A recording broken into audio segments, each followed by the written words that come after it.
It's important to understand that thoughts are the seed to the manifestation in your life. Mr. Curry talked about it a little bit last night. He said, everybody got to understand that this whole thing is a process. And he talked about the process of seed, time, and what? Harvest. See, nothing in life just happens. Everything that we see in the physical started off in the thought life of someone. Whether it's the chair you're sitting in, the clothes you're wearing, the car you're driving, the airplane you flew down here in, everything that we see in the physical started in somebody's mind. That's why you got to think about when you're praying for something and you want something to manifest into your life, that's going to start off with a thought. And those thoughts start off with words. Because those words become seeds. And over the course of time, when you plant something in the ground, and it's nurtured in good ground, over the course of time, you expect to see a harvest. When you think about something like an acorn, that's a small nut, but on the inside of that nut, there's a small seed.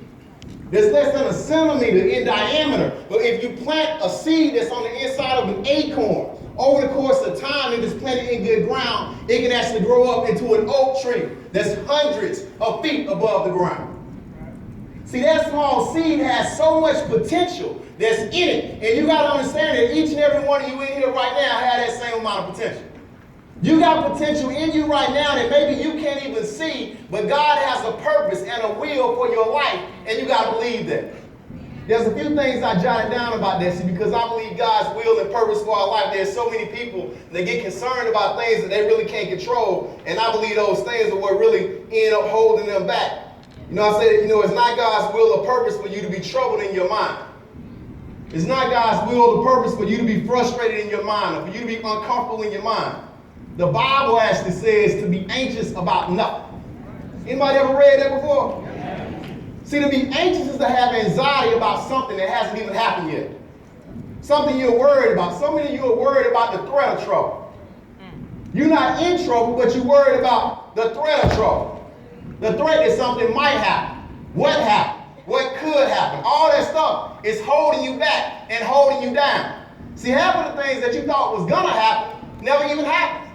But when you let those things dwell in your mind and dwell in your brain, what that's doing is that's keeping you away from having joy. That's robbing you of your peace. That's robbing you of living a good life. Because you got yourself where you thought yourself into depression. You thought yourself into defeatism. You thought yourself into having anxiety attacks. See, just as well as you can think yourself into success, you also can think yourself into failure. So you got to ask yourself, what do you think? See, say this to the person next to you, what I think matters. Say it to the other person on the other side, what I think matters. What I think matters. Now look at both of them and say, what you think matters. What you think matters. See, there's a lot of things that matter, but let me tell you what don't matter so much. See, that person that's lying on you right now, that don't matter that much. The person that left you, that don't even matter that much. Even that negative report you got from the doctor's office, that don't matter that much. You got bad credit, you're working on it, it don't matter that much. You in a lot of debt, it don't even matter that much. You came here this weekend, won a trophy, you missed that promotion, but guess what, it don't even matter that much. Let me tell you what matters more than any of that stuff, what you think about it. What you think about your situation. Because that's going to change and transform from where you are to where you really want to go. So you got to get to a point where you start to reprogram your mind. Say that with me, reprogram your mind. See, the scripture also tells us that it's with the mind that we serve the Lord. We live a life, and what we live this life for is glory. And I always tell people that the mind is the battleground. The mind is the battleground. So if you're not thinking the right things, you really put yourself on track for not really success, but for what? See, the battle's in the mind. One of my initial mentors told me at the beginning of my networking career, he said, Rico, this business is 90% mental. This business is 90% mental. And I said, well, where's the other 10%? He said, in your head. Some of y'all get that later. So basically what he was saying was 100% in my head. And you got to understand, that's the same thing that's happening in your life right now in other areas, but you got to be able to get your mind right. See, our mind is like a computer. See, when God created us, he created us to have these thoughts and have our mind function a certain way so we can fulfill our will, so we can fulfill our purpose. And just like when you go buy a computer from the store and you pull out of the box and you turn it on and you start installing that software, it's free from corruption. It's free from viruses. And it's actually programmed to function a certain kind of way. See, but when you get on that computer and you start visiting certain websites, you start plugging foreign objects in that computer, in that hardware, then you have the ability to start getting viruses on that computer. And then that computer starts functioning in ways that it's not meant to function. See, that's what happens to us sometimes. And in order for you to be able to solve that, you got to start looking at how you were programmed. You got to start looking at it and thinking about what's holding you back in your life right now. You got to consider how you were programmed. See, it's interesting how kids start off and they believe they can do anything. You know, my daughter right now, she don't know whether she wants to, be a doctor that teaches other doctors how to save and, cure cancer and do all things around the world, or, she wants to be the president of the United States and the president also of other countries as well. She believes she can do anything right now.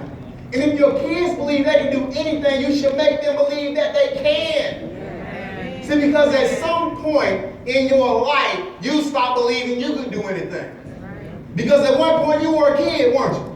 And at some point, all those things changed. But you got to be able to think about where you are. I heard a story not too long ago about a German Shepherd dog that was pregnant. That German Shepherd dog was crossing the street, and it actually got hit by a car.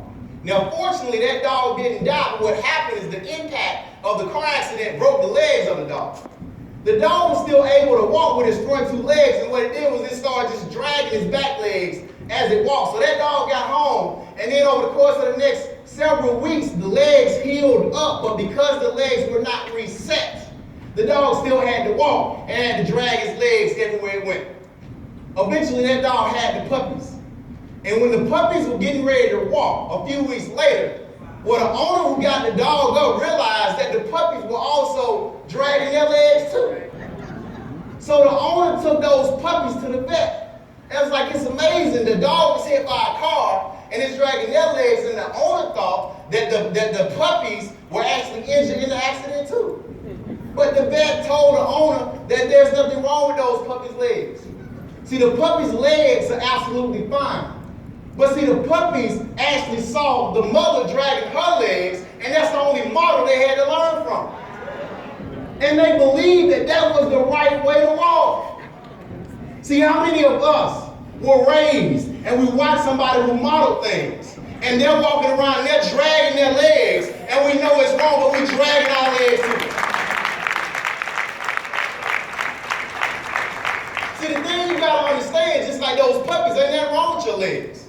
So you can be retrained when you start reprogramming yourself, and you can get on track to start doing some things differently in your life. So you got to start clearing out all the viruses that may be in your head. You can start making some decisions about what you've been told, about what people are saying about you, and you can start deciding what you want to do when it comes for success in your life. In fact, I'll read this real quick. Carl Lewis, one of the most prolific athletes when it comes to Olympics in the history of the United States Olympic Games and all across the world. He was training for the Olympic Games, and the experts said no one could ever jump over 30 feet.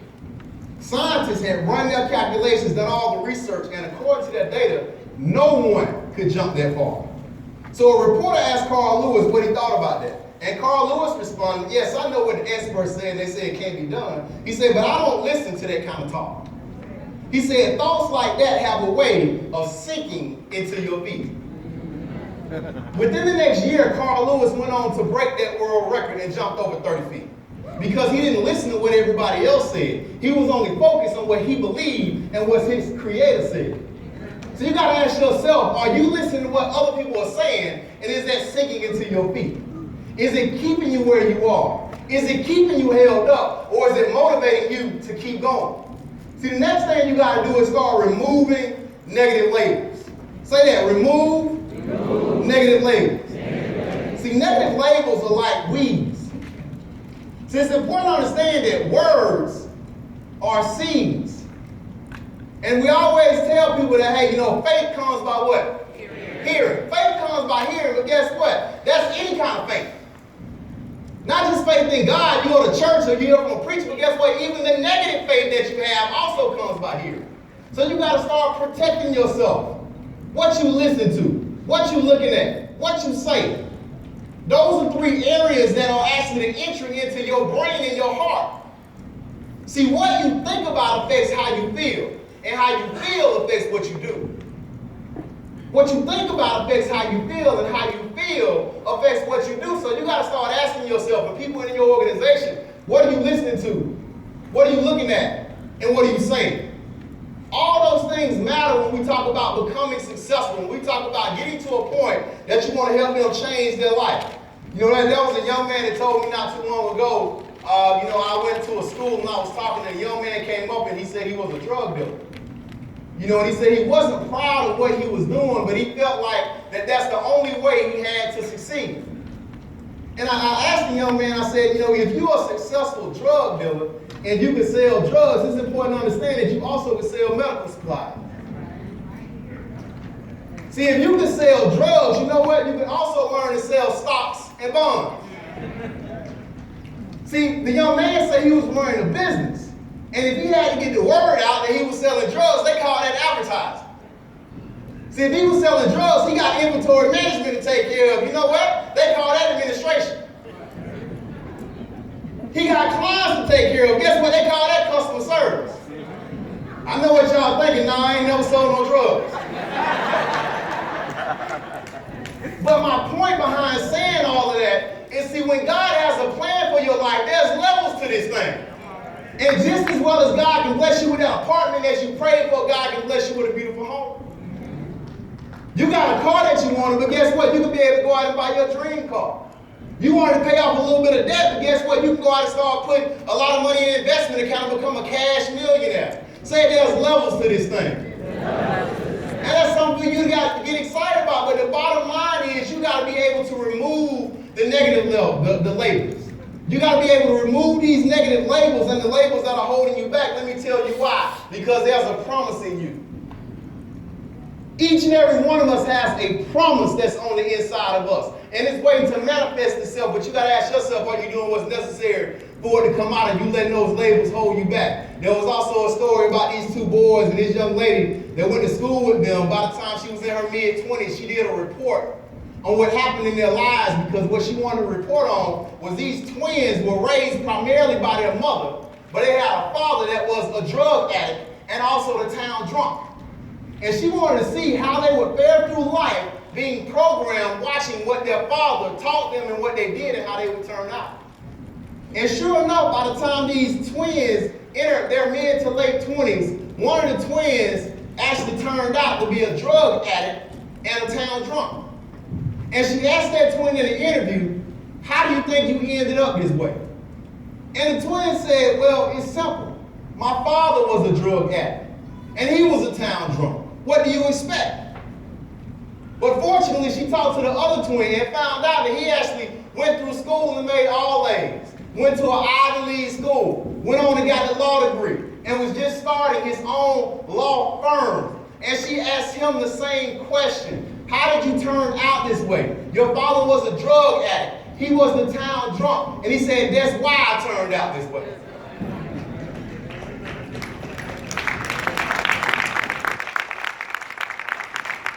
See, there's a difference between you dealing with what you've been programmed with and you processing it in a totally different way. See, some people take what they've gone through in their life, and instead of making that an excuse to remain mediocre, they use that as a reason to change their life.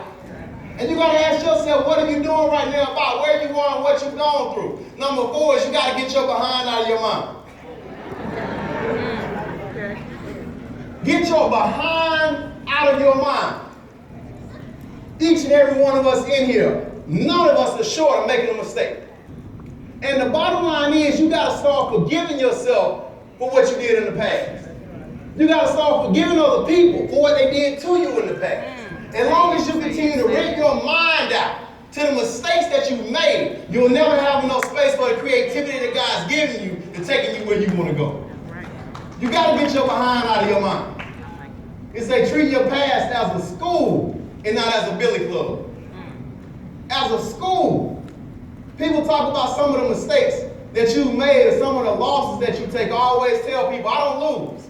People believe you win some, you lose some. I never lose. Let me tell you what I do. I either win or I learn. I don't lose. I win or I learn a way to do it better next time. See, the only difference between you and other successful entrepreneurs is they failed more times. And they did not quit.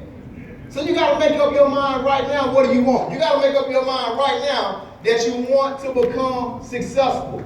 My next point is, it says, be transformed by the renewing of your mind. Anybody heard that before? That's in the book, right? I believe it was the Apostle Paul that talks about that in the book of Romans. He said, you got to be renewed. You got to be transformed by the renewing of your mind. And in the original language, the word transform means metamorpho. It's where we get the word metamorphosis. See, when we know caterpillars go through a metamorphosis, they turn into butterflies, don't they? See, what Paul is saying that if you'll get your thoughts going in the right direction and not dwell on the negative and the condemning, not able to do thoughts, and program your mind with what God says about you, a transformation will take place. See, if you think about a caterpillar that starts off, it's like a little worm, doesn't it? And it has about 1 million legs and about 1,000 heads, right? And it doesn't look so attractive. In fact, it's one of the most unattractive insects that it could be. But even though it's an unattractive insect, it doesn't look like it has much significance to it at all. God still predestined a transformation for that insect's life. See, this is why you got to start looking at yourself in the mirror and believing, regardless of where you're at today, God has predestined a transformation that will take place in your own life. Because over a period of time, what starts to happen, that caterpillar it creates a cocoon. And slowly but surely, changes start to take place. The leg pokes out, the head pokes out, the wing pokes out. And sooner or later, it releases itself into a butterfly and it flies and soars. So you got to ask yourself, what kind of changes are you making? And last but not least, when we talk about getting your behind out of your mind, you got to have to be delivered from other people. You got to be delivered from other people. I always teach that you got to be independent of the good opinion of other people. So you have to get to a point where you realize that criticism doesn't necessarily mean you're entering a crisis. Criticism doesn't necessarily mean you're entering a crisis. See, there are some people that have just been programmed to be haters. Did y'all hear what I said? Some people have been programmed to be haters. But you can't worry about that stuff. So you got to understand, you got to thank God for your supporters, and you got to thank God for your haters, because both of them are a necessary part of the process. My mother told me early on, boy, you got to let your haters be your motivators. And you got to be able to use that as fuel to motivate you, because everybody don't want to see you win. You always got to ask yourself when you wake up in the morning, what do you think?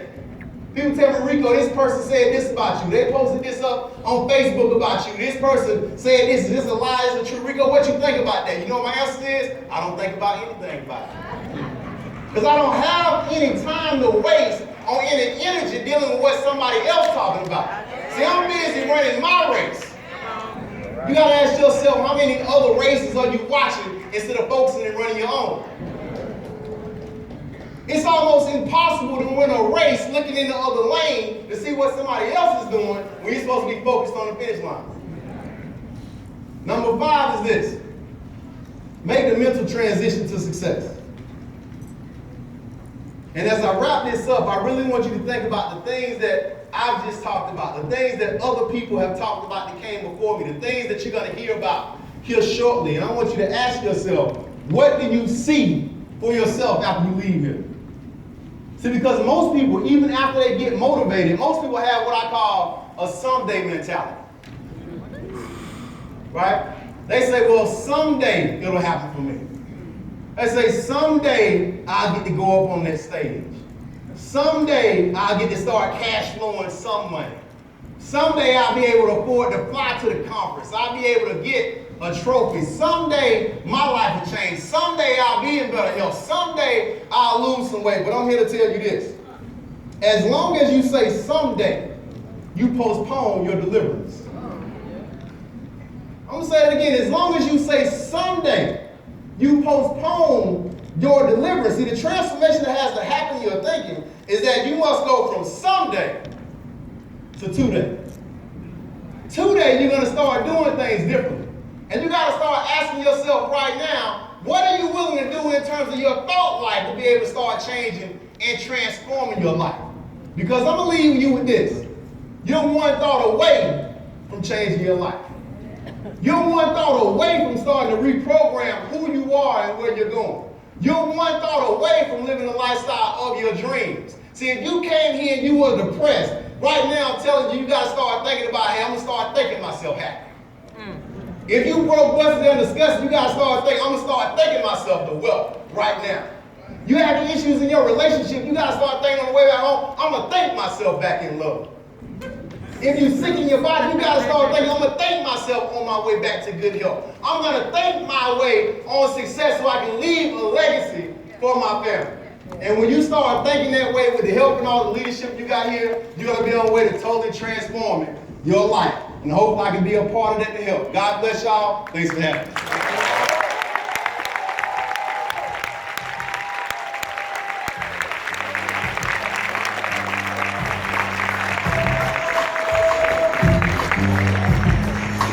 Y'all give it up one more time, man. Rico, man, Daniel.